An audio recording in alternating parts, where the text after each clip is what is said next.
My name is Gerald Dawson, but everyone calls me Jerry. I was 62 that Labor Day in 2024, the day that opened and closed a circuit in my head. I've lived my whole life in Milwaukee, in Bayview, a couple blocks from Lake Michigan, where the wind smells like cold water and boat gas. My house is old wood with weathered gray paint and a porch bench bleached rough by the sun. Ruth, my wife for 43 years, used to sit with me on that bench in the late afternoon. We kept quiet together. She left in 2021. The bench stayed, the mug stayed, and the wall clock kept hammering the hour like it was saying, "We're still here."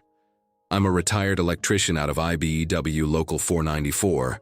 I've had my hands in a panel around 3 in the morning, ice biting through the glove just to keep a machine room from blacking out the whole block. I've got 2 kids, Mark, who talks like he's presenting a spreadsheet, and Amelia, who feels first, then thinks, then feels again. Mark married Kelsey, who treats entrepreneurship like a lucky charm. Amelia married Ryan, who owns Iron Harbor Fitness over in Wauwatosa. Rows of black dumbbells lined up like a squad at attention. Labor Day. I fired up the grill late that morning. Ribs with paprika and black pepper. Leon Bridges low on the old garage radio. The one I fixed back in '98 with electrical tape and patience. Ryan showed up with a tray of vegetables. Kelsey brought a salad that looked like a forest nobody wanted to walk into. Mark came in wearing the face you put on for a meeting, not a cookout. Amelia arrived after, carrying a chocolate cake from Aggie's Bakery. I never say no to a good bakery cake. The lake huffed cold wind across the backyard. We ate, or pretended to. Around 2, Mark cleared his throat with the rehearsed air of someone pitching for funding. "Dad, let's cut to it," he said. "Iron Harbor's at the edge, and Ryan's got a new piece of equipment that'll flip the game. We need a bridge loan about 40 grand. Fast. The supplier locks the price on Monday." Ryan nodded, his no excuses t-shirt tight across his back. "It's a set of racks and bikes from Rogue. If I miss it, I lose the contract with the city team. It's one of a kind." I cut the rib slow. Bone, meat, the knife I sharpen on the first Friday of every month. And I said, "And why do you think I've got 40 grand sitting around to throw away?" Kelsey jumped in, looking at me like I was a mistuned spreadsheet. "Because you hardly use your money. You sit in this outdated house, you don't travel, you don't enjoy it. You're, well, dead weight in your own money, Jerry. Sorry for the honesty." Dead weight. The words hung over the table like a stubborn fly. Mark added, "Yeah, Dad, you clog everything up. We need you to be part of the solution, not the obstacle." My face got hot, but I didn't raise my voice. I thought about panels open in 10 below wind, a breaker snapping shut clean, that ozone bite that clings to your coveralls. I thought about Ruth calling me stubborn with love. Dead weight, that's what they'd said. "Do you have debts?" I asked. "Which ones, and with who?" Ryan hesitated. Amelia bit her lip. Mark huffed. "That's not relevant. What matters is the push right now." "It is relevant," I said, quiet. "Everything's a wire that runs back to a breaker. If you don't know the right box, you torch the house." Ryan dropped the posture first. "We've got an equipment lease around 92,000.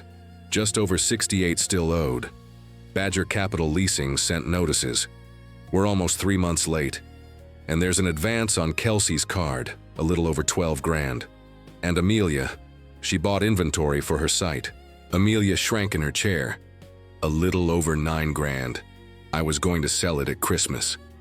Mark pressed his lips together. "Dad, please, just say yes." I didn't say yes. I didn't say no either. I got up, cleared plates, washed silverware. The hot water hit my hands and brought back the sound of Ruth measuring coffee. In the window glass, I caught a 62-year-old who looked 72 for a second. I thought, don't answer today. Ruth taught me not to answer hot. "You're leaving now," I said. "Tomorrow morning, send me the numbers in writing. Bank, contract, amount, days late. If you want me in, I come in my way." Kelsey gave a short laugh. "Your way? You don't even know how this stuff works anymore."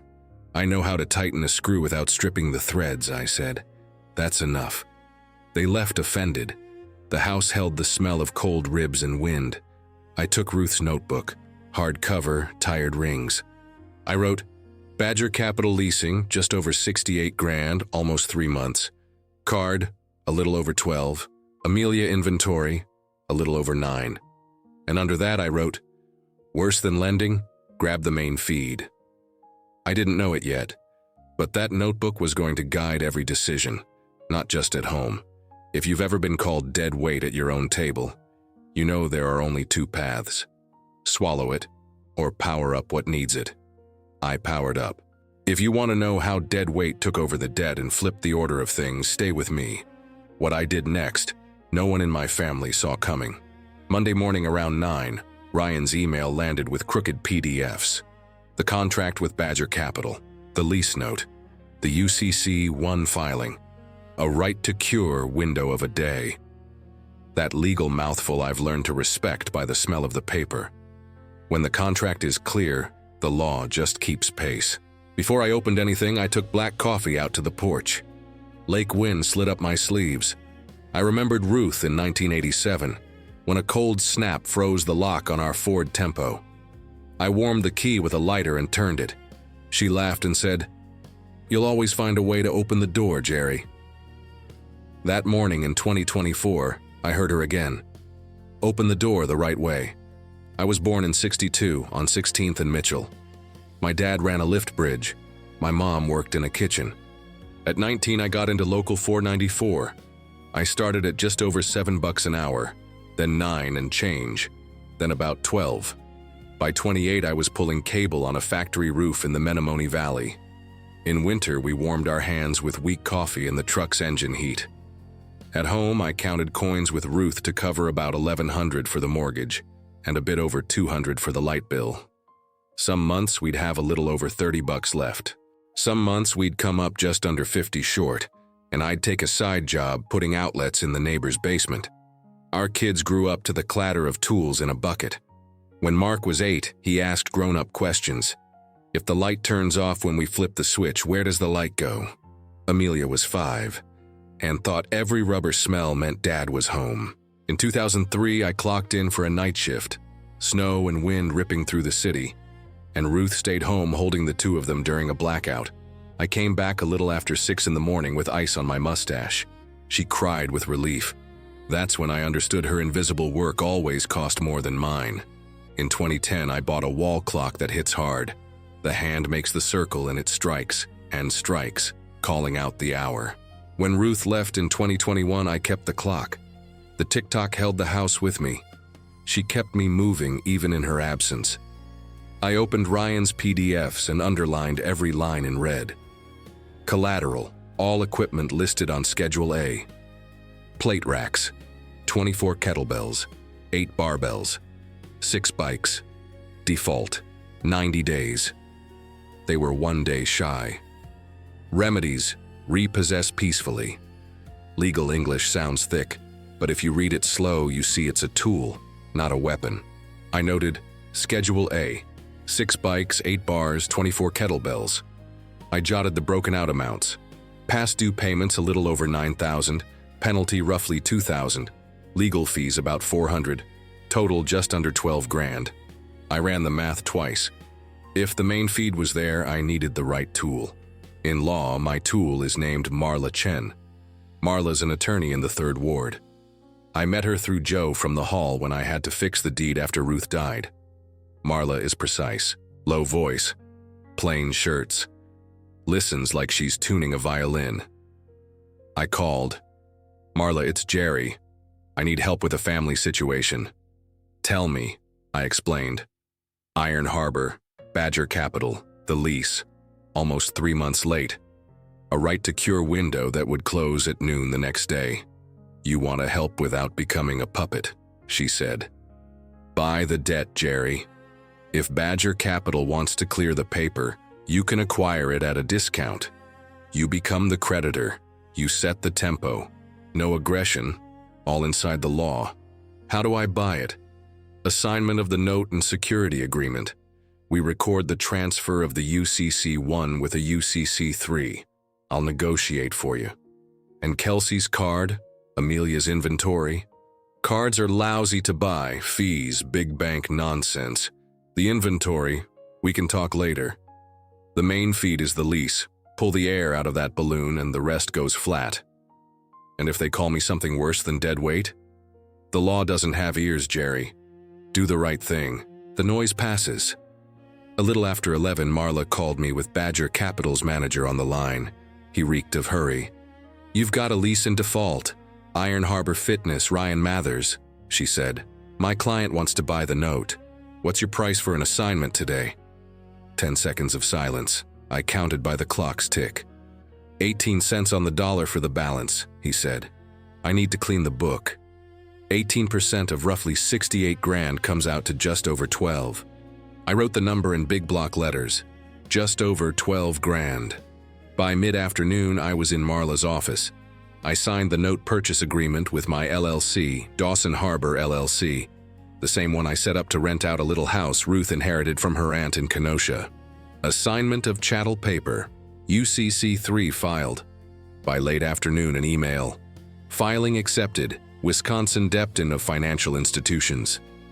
Just after 5, my LLC account showed the money going out. Few minutes later, on paper and in practice, I owned about 68 grand of my son-in-law's debt. I looked out Marla's window. Water Street shone glass and concrete. In my pocket, the phone buzzed. Mark calling. Kelsey calling. Ryan calling. Within 20 minutes, about 9 calls. Within 40, closer to 17. By early evening, more than 20 missed calls. Me, the guy who always picked up on the first ring, let it ring. Ruth taught me that sometimes silence is the only sentence that makes it across in one piece. When I turned my bedroom light off that night, I heard Ruth again. Don't humiliate. Teach. But don't be a sucker. I slept badly. I woke a little after 5. Coffee, boots, and a plan I sketched in my head between sips. I wasn't going to break anyone. I was going to straighten things out. A little after 9:30 the next morning, Marla, a tow truck guy named Nate, and I parked out front of Iron Harbor Fitness. Cold air bit, even for September. The doorway leaked the smell of rubber, chalk, and old coffee. Inside, weights hit the floor. Tock-tock, the heartbeat of a gym. Ryan saw me through the glass and went pale. He came out fast. His no excuses t-shirt stuck to his back. "Jerry, what is this?" Marla slid over the papers with her usual precision. She talks the way engineers like to hear it. No hedging, perfectly plumb. "Mr. Mathers, this is the notice of assignment. Dawson Harbor LLC is now the assignee on your equipment lease. Here's the notice of default and right to cure, giving you 48 hours to present an acceptable payment plan. If not, we'll proceed with recovery of the equipment listed on Schedule A." Ryan's hands shook. He took the pages, looked from the print to me, from me to the truck. 2 clients inside stopped mid-set and stared. My phone buzzed in my hand. Mark calling. Kelsey calling. A dozen calls, then more. 15. I breathed. Nate, anchor tattoo on his forearm, stayed quiet, waiting on my word. He was ready to keep the peace, if I asked him to. "You bought my debt?" Ryan half whispered. "I did," I said. "They called me dead weight. I'd rather be the weight on the scale." He bit his lip. Looked at the whiteboard. Goal of the month, plus 32 members. The marker was dying. The letters looked broken. Kelsey rushed in, hair up, one earbud in. "This is abuse," she said to me. "You're blackmailing your own family." "I'm applying the law," I said, "and offering better terms than you'll get anywhere." "Better?" she laughed. "You don't even know what CAC and LTV are." "I know how to pay," I said, "and I know respect. Plain and simple." Mark rolled in around 11:30, tight as a wire, eyes lit. "Dad, this is insane." "What's insane is treating me like an ATM with a last name," I said. "Office, let's talk like adults." The office smelled like chalk and burnt coffee. A loud fan in the corner, a plywood desk ringed by cup stains, and a photo of Ryan and Amelia from an old 4th of July. Sparklers in hand, those smiles from before the world had spreadsheets. I sat. Mark stayed standing, trying to control the air. Kelsey opened her laptop and let the screen become a shield. Ryan leaned on the doorframe like he'd just taken a hit to the gut. Amelia laced her fingers, eyes shining. "You want to save Iron Harbor?" I said. "You'll do it under new terms." "What terms?" Kelsey spit it out like a pit. 24 payments of about $28.50. 2% annual interest, due on the 5th of each month. If you're late, I'll wait through the 10th. After that, the truck rolls. No theatrics, no shaming. Also, a monthly budget under my review for 6 months. No new debt without my say-so. Mark and Kelsey out of the gyms till. 100 hours of community service at Veterans Outreach, documented. Weekly dinner with me on Thursdays. No phones on the table. 12 months on time. I forgive 20 grand a principal. 24 months, you get a paid-in-full letter and I release the UCC. Community service? Mark sneered. To remember who built things before you, I said. And dinner, to remember I'm not a bank. I'm your father. This is punishment, Kelsey said. This is the price of calling me dead weight, I said. And it's the only offer that keeps Nate from loading those bikes in about 20 minutes. Silence. A dumbbell dropped on the floor out front. Talk. The sound hit my chest with the same echo I'd feel years ago at the top of an aluminum ladder, a whole block depending on a clean titan of a lug. I'll sign, Ryan said, small. I just don't want to lose the gym. Kelsey opened her mouth, but Amelia, quiet until then, spoke first. Sign it, Ryan.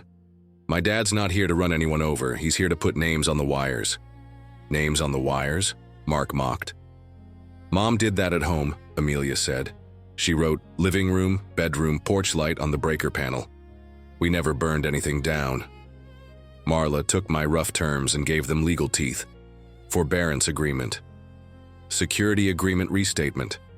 And on a separate sheet, a confession of judgment within what Wisconsin allows. I read line by line. I don't sign what I don't understand, mine or anyone else's. I want one more thing, I said before pens hit paper. You'll show me every expense over 200 by email. I want numbers that sting.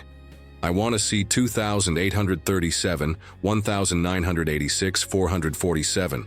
No rounding to make it look pretty. Life doesn't round. Ryan nodded. He looked at me with a mix of shame and relief. Kelsey signed angry. Mark signed without looking. Amelia cried without a sob. By 2:45, everything was on paper. Nate killed the truck. I bought him a burger at Oscar's, cheddar that sticks to the napkin. I drank water, my heart stopped hammering. I figured from there we'd settle into a steady routine. But a week later came the first public micro-humiliation, the kind that doesn't bleed right away but leaves your eyes burning the rest of the day. And I learned that the main feed I'd pulled didn't silence other people's voices. It only lit up my own. I had no idea the paper would come knocking. The first month was the longest. On October 5th, a little after 9 in the morning, the first payment hit, about $28.50. I smiled the way Ruth would recognize the "at least the machine didn't break today" smile. The week after, I sat with Ryan to go over the budget. He cut a software subscription that was about $118 a month, canceled laundry pickup that was running roughly $237 monthly, sold 2 sacks of extra kettlebells for around $540 to a gym at Marquette. He showed the emails. I saw effort. That same week, a local blog called MKE Pulse ran a clickbait headline. Father buys son-in-law's debt and threatens to shut down a small business. Abuse dressed up as help? Byline said, guest columnist. Who wrote it? Kelsey, using her maiden name. She painted me as the villain micromanaging a young entrepreneur's dream. Words like toxic patriarch and money as a weapon. In the middle, a paragraph of cooked numbers. He wants $4,000 a month at 12% interest. I read it 3 times to be sure. I didn't recognize the story or myself. My phone lit up with messages. Folks from Local 494 sent the link. Joe wrote, "Want me to jump in the comments?" That's the world now. Post, judge, stone. I sat in the kitchen with the paper folded beside my phone. I wanted to pitch the phone in the trash. The clock struck 2. I heard Ruth, "Don't humiliate, teach, but don't be a sucker." I went over to Iron Harbor. Ryan was red with anger and shame. "I didn't know," he said.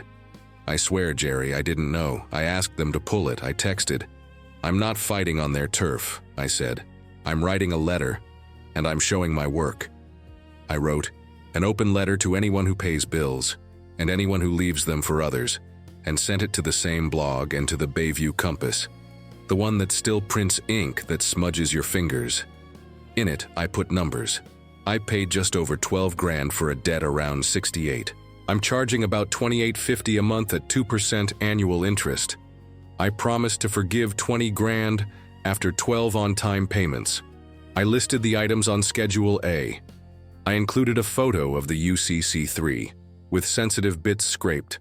I explained the 100 hours at Veterans Outreach. I explained Thursday dinner with no phones. I explained that control wasn't the word was limits. The Bayview Compass agreed to run my letter in Friday's edition. The editor called and asked, "Can you prove what you're saying?" "I can. I'll bring copies to the office." I did. He looked. He wrinkled his nose at MKE Pulse. They sprint for clicks. I keep time by my clock. The letter ran. Saturday, I stopped by Iron Harbor. I taped a sheet of paper to the door with blue tape. A plain chart, black pen, big letters.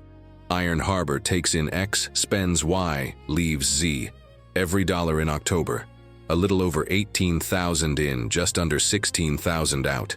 Left a bit over 2,400. We paid Jerry. About 28.50. November forecast. Just under 20 grand. Let's work. Under it I wrote, "No shame, just math." R. Was it exposure? Sure. Was it humiliation? Only for people who preferred the toxic patriarch version. A father and a son-in-law put numbers on the wall. Whoever wanted to understand, understood. Whoever didn't, left whispering. One member stopped and told Ryan, "That's brave." Another griped on Instagram that the gym's energy is down. He left 2 weeks later. Someone else took his spot and asked about silver strength, the seniors training Ryan proposed. I showed up the next Tuesday and pulled a light bar just to remind the blood. Kelsey sent me a 2-line text. "I was wrong. I thought you wouldn't defend yourself. I'll take it down." I replied, "You're allowed to be angry. You're not allowed to lie with my numbers. Correct it." The next day, MKE Pulse posted a limp correction. 2 paragraphs, no apology. Fine. I wasn't here for applause. Meanwhile, life with bills rolled on. In November, Ryan called before the 5th. "Jerry, can I pay 2 grand today and about 850 on the 12th? A big client paid late. I cut that 118 software and negotiated the light bill. Can I send you the cash flow?" "Send it," I said. "Show me what you've learned." Close to 11 that night, a clean, no-smoke PDF hit my inbox. I said yes. In my notebook I wrote, "Made it before the 10th? Yes. Explained it? Yes. Learned? Yes." Along the way, micro-humiliations were like nails in the road. Mark sent me a voice note. "Dad, you don't understand the market." I deleted it without replying. A friend of Kelsey's caught me in line at Leon's Frozen Custard and asked, "Don't you think you were too hard?" I said, "Hard is getting called dead weight at your own table."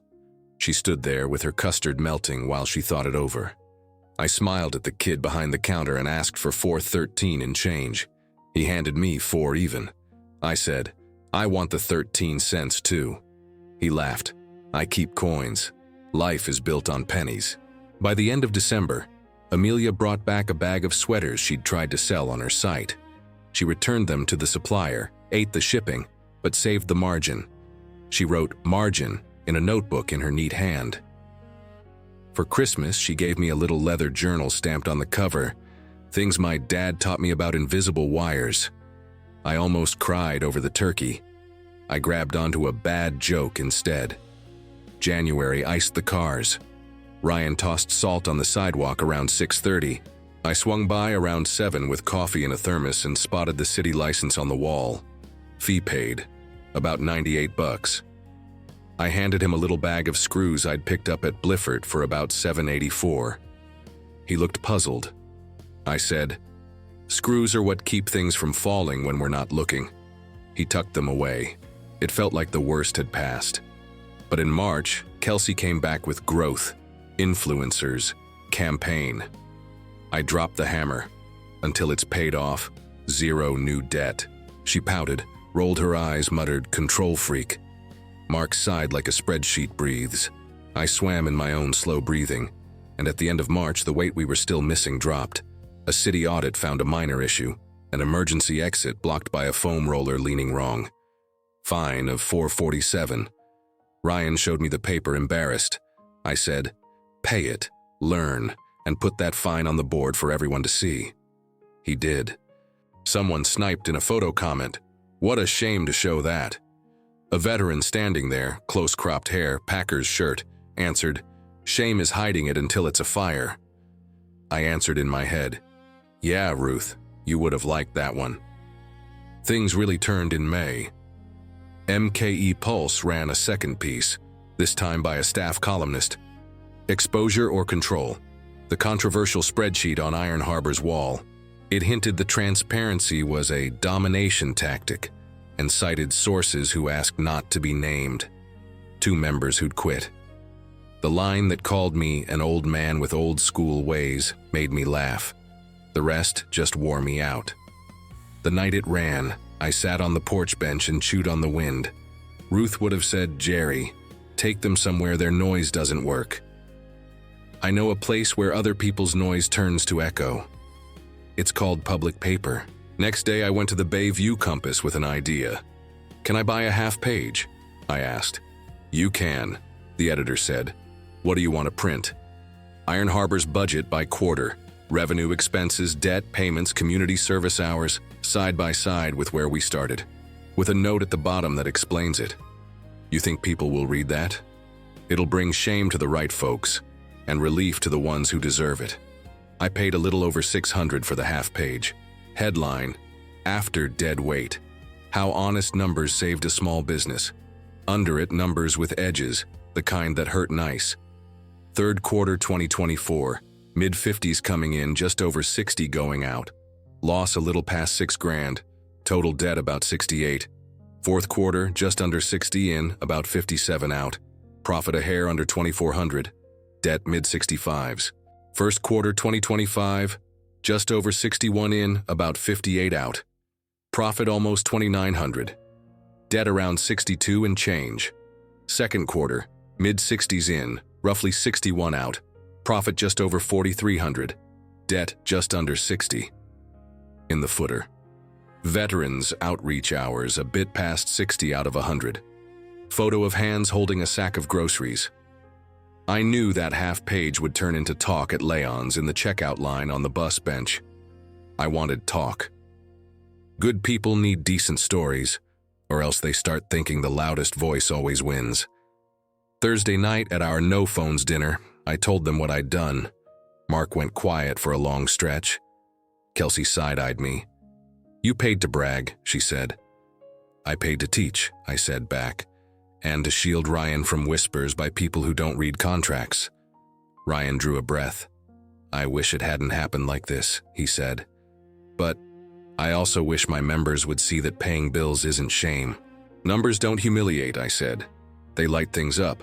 The ones who feel exposed are the ones making noise behind closed doors." Saturday, a white-haired lady walked into Iron Harbor holding the Bayview Compass. She pointed at me. "You Ryan's dad?" "I am." "Congrats on teaching with paper instead of a finger." "Thank you." She turned to Ryan. "I'm here for Silver Strength. I start Tuesday. I'm 72, but my legs can take it." She laughed. Ryan laughed. I laughed. And for a few seconds, the world sat where it belonged. Reality nudged Kelsey into what she should have done from the jump. Work. She organized a paint day for the back wall. Got a neighbor to donate an open gallon. Cost? $0. She cleaned up the gym's profile. Stopped selling mentorships on the company card. In June, I saw a receipt around $239 for cleaning supplies. I asked why so much. She showed me the sheet. 3 months of stock. I got about 12% off. I said nice work without a drop of irony. Mark, for his part, still wrestled with pride. Takes him a while to take off the imaginary tie. Now and then he'd drop a, "If it were me, I'd do it like this." One night at a Bucks game, he almost said sorry and swallowed it. Next game, he said it. "Dad, I'm sorry I called you an obstacle." "Obstacles teach you to climb," I said. "You just picked the wrong word that day. Today you're picking better." MKE Pulse went quiet for a while. Another blog ran a short bit. Local gym turns transparency case study. I didn't give an interview. I sent one line by email. Contracts exist so people can learn together, not so someone can win alone. The editor replied with a thumbs up emoji. I ignored it. I don't do emojis. Meanwhile, the wall clock kept hitting the hour. Thursdays we ate chili, fish fry, sometimes lasagna. I told Ruth stories. Ryan told Iron Harbor stories. Amelia told stories about happy customers and returns that came back folded better than they left. Kelsey, softer now, told a childhood story from Iowa about her dad collecting gas station keychains. He taught me to read the road and know when to pull over. I said, "Your dad was wise." She dropped her eyes, said thanks. Mark did the dishes. The months stacked like labeled boxes. April, May, June, July. Payment around $28.50 on the 5th, sometimes the 7th with an apology. In August, Ryan handed me an envelope with a little over $300 in cash. A member paid cash and wanted me to give it back to you. I don't know why. Because he understands a paid debt is freedom, I said. Put it in the bank first. We don't mix the till with pockets. September came. On the 5th, a little after 9 in the morning, the last payment hit. Early that afternoon, just past 1, Marla sent over the draft, satisfaction of debt and UCC termination statement. I asked to sign it in person. Around 5, I got to Iron Harbor. The sun came in sideways, laying bars of light on the black rubber floor. "Get everyone together," I said. "I want this to end with the same light it started with." In came Amelia, Ryan, Mark, and Kelsey. I set the papers down. I signed. Marla signed. I handed the original to Ryan. He held it like a blanket on a winter night. "Iron Harbor is paid up with me," I said. "Dawson Harbor LLC is releasing the collateral. You're free." Amelia cried. Mark swallowed hard. Kelsey took a big breath. Ryan closed his eyes for one long second. And me. I felt Ruth put her hand on my shoulder, the way she'd say, "Now it's right." After the signing, Kelsey spoke first. Her voice came lower than usual, like the grand plans had finally taken a nap. "Jerry, I was cruel. I thought money was a faucet in the wall. I was wrong. Thank you for not humiliating us." "I wasn't out to humiliate," I said. "I wanted you to learn that respect earns compound interest." She breathed. "I wrote that first blog piece. I regret it." "A late retraction is still a retraction," I said. "More important than deleting a link is not repeating the mistake. Did you learn?" I did. "Then we're square." Mark stared at the satisfaction of debt like it was a diploma from a school he never attended. The words came hard, but they came. "Dad, I'm sorry. I hurt you. I called you an obstacle. You were a bridge." "I'm a breaker," I said, half smiling. "I just tripped what was overheating." Ryan hugged me. He squeezed like I'd just taken a barbell off his back. Maybe I had. Amelia pressed her head against my chest. I caught her shampoo, sweet, simple. I remembered Ruth combing Amelia's hair before a school show back in '96. I remembered swapping socks in a hurry when Mark face-planted at South Shore Park and skinned his knee. I remembered everything at once. Saturday, we went to Lakefront Brewery. Pretzel with mustard, amber beers for them, soda for me. The talk was light, no interest, no UCC. Ryan told us Silver Strength had 22 people, from late 50s to early 80s. He talked about Dave, 79, back to climbing stairs without pain. Amelia said she sold half her inventory, with margin, and donated the rest to a shelter. She posted an essay, "The Invisible Cost of Impulse." Mark said he'd closed a clean consulting contract. No rocket promises. At the end, we tapped our cups, quieter than it deserved, but enough for the room to notice 4 people and an old man who'd learned something. "To freedom," I said. "To freedom," they echoed. The next week, I wrote a note and tucked it inside the toolbox my grandson digs through whenever he's here. I used a fat pen. Letters he'll understand when he's old enough. Never call anyone dead weight. If you think someone's standing still, maybe your hurry is what's crooked. And remember, before you power anything up, know which wire is the master. I thought a lot about why I did what I did. Why buy the debt? Because I saw the master wire in plain sight. A family that had gotten used to thinking love meant an open wallet. Love without limits turns into a shortcut to abuse. I bought the debt to flip the game without cheating. I bought the debt to shake off the blackmail without losing my people. I bought the debt for just over 12 grand and sold a little pride for free. I bought the debt and got back something Ruth used to keep in glass jars next to the sugar. Respect. Respect you open, use, and close. Leave it out, it spoils. Lock it up, it gets hard. Share it, it feeds you. These days I cruise down Kinnickinnick, stop for custard at Leon's, and watch the Iron Harbor crew run by. They run as a pack, laugh loud, sweat through the shirts. Sometimes I turn to Ryan, sweeping the sidewalk, and say, "Remember the 447? I'm never letting a foam roller lean on an emergency exit again," he says. Every so often Kelsey emails me, subject line, "Expense $200. She includes a photo of a receipt around 239 and explains the discount. I write back, "Okay." Sometimes I add a "nice work" that costs nothing and buys a lot. Mark shows up with grocery bags, chops an onion the wrong way, leaves a chunk too big, and I almost give him the look. Then I remember, Ruth would let him mess up the onion so he could get the presents right. I let it go. The kitchen smell fills the house. The clock hits the hour. All good. People ask, "Do you regret it?" I don't regret buying the debt. I regret hearing dead weight at the table where I fed people for decades. But the insult was the spark that lit the right bulb. I chose to be the weight on the scale. And when I add it all up, humiliation, risk, interest, Thursday nights without phones, the math worked on my side. I didn't just get my money back. I got back a piece of respect that went missing when Ruth left.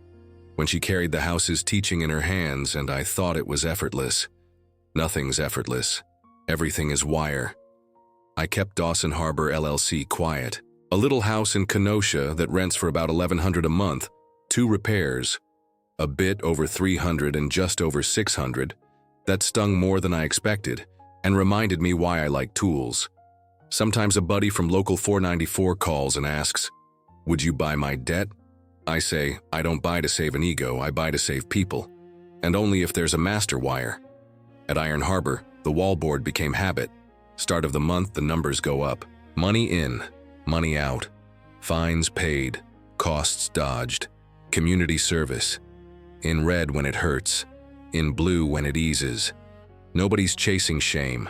Everyone wants to see where the light goes when the switch flips down. At Veterans Outreach, Mark and Kelsey crossed a little over 100 hours.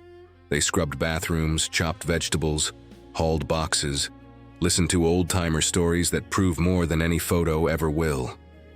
Mark told me, "Community service feels like punishment until you remember it's service, and serving is a muscle. It rusts if you forget to use it." I smiled. You're learning the right words. One day I stopped by the gym and saw a sheet taped up in Amelia's handwriting. House rules, pay on time. No new debt without a real conversation. The emergency exit is for emergencies. No phones at Thursday dinner. If you call anyone dead weight, you'll have a talk with Jerry. I laughed out loud. Ryan laughed. Kelsey laughed with a little, "Okay, I earned that" under it. Mark laughed and rolled his eyes. People started snapping pictures. Someone asked if they could hang it at home. Amelia sent out a PDF to whoever wanted it. I read the sheet and knew the family had found the breaker panel. And one by one, they were sticking labels on the circuits. The story could have gone another way. I could have handed over 40 grand that day and become a hostage. I could have been the nice guy for 5 minutes and the resentful guy for 5 years. I could have bought whatever they asked for and sold off what little respect I had left. But I chose something else. I chose the master wire. I ran my fingers across the switches, shut off what was overheating, powered up what we needed.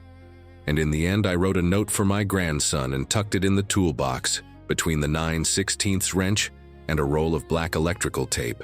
Before you power anything up, know which wire is the master. Never call anyone deadweight if you think someone's standing still. Maybe your hurry is what's crooked. And when in doubt, look at the clock. If it's still ticking, you've still got time to fix it. I closed the box. The click sounded right. The house went quiet. Outside, Lake Michigan breathed cold water. I sat on the porch bench, and the clock hit the hour. Ruth would have said, "Now it's in place." I answered in my head, "Now it's in place." And we stayed like that, me and her, listening to the wind, the city, the noise of a world that keeps going even when we stop, and that sometimes needs someone to remember where the master wire lives. Subscribe to the channel and share your thoughts about the story in the comments. See you in the next one.